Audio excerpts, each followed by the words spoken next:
Regular class exam lab practical হওয়ার পরও যখন প্রেজেন্টেশনের ডেট দেয় ওইটার প্রস্তুতি যেন দেখার মতো। সকাল বিকাল সন্ধ্যা ইভেন ফাইনাল প্রেজেন্টেশনের আগ মুহূর্ত পর্যন্ত ভয়াবহ প্র্যাকটিস। টেক্সটাইল ইঞ্জিনিয়ারিংয়ে ভর্তির দিন থেকে শুরু করে আজ পর্যন্ত পড়াশোনার যে অবস্থা, আজ না কাল থেকে সিরিয়াসলি পড়বো, কাল না পরশু, এভাবে চিন্তা করতে করতেই অলরেডি 3 বছর শেষ। পড়াশোনা যাই হোক, ক্লাস কিন্তু বাধ্যতামূলক, কারণ মার্ক ইস্যু, রেগুলার ক্লাস করতে হয়, সাথে ল্যাবও। একটানা 1 থেকে 1.5 ঘন্টা দাঁড়িয়ে থাকা, গ্রুপ ওয়াইজ বিভিন্ন টেস্ট করা, ফাইনালি রিপোর্ট জমা দেওয়া, খুবই প্যারাময়।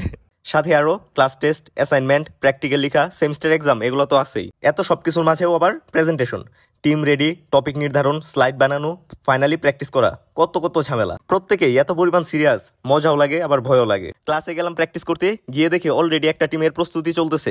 অডিটোরিয়ামে গেলাম, সেখানেও গিয়ে দেখি সবাই সিরিয়াস, প্রত্যেকেই স্টেজে উঠে ইন্ডিভিজুয়ালি প্র্যাকটিস করতেছে। আর আমি সবার এত সিরিয়াসনেস দেখে হতবাক হয়ে বেলুন দিয়ে খেলতেছিলাম। যাই হোক, পরের দিন সকাল 11টায় ফাইনাল প্রেজেন্টেশন। ভাবলাম একটু আগে যাওয়া উচিত, কারণ প্র্যাকটিস করা লাগবে। গিয়ে দেখি পোলাপাইন অলরেডি 9টায় এসে প্র্যাকটিস করা শুরু করছে। স্টেজে উঠে স্টেজের সাইডে অডিটোরিয়ামের পিছনে সবাই গ্রুপ গ্রুপ হয়ে আলাদা আলাদা ভাবে প্র্যাকটিস করতেছে। এটাই শেষবারের মতো প্রস্তুতি, একটু পরেই শুরু হবে আসল খেলা। ওইটা না দেখাই, শুধু আমি আর আমার টিমের প্রেজেন্টেশন শেয়ার করলাম, লিংক কমেন্ট বক্সে আছে, অলরেডি আপলোড করছি। তো ইয়াপ, এই ছিল আজকের ভিডিও। দেখা হচ্ছে নেক্সট ভিডিওতে, বাই।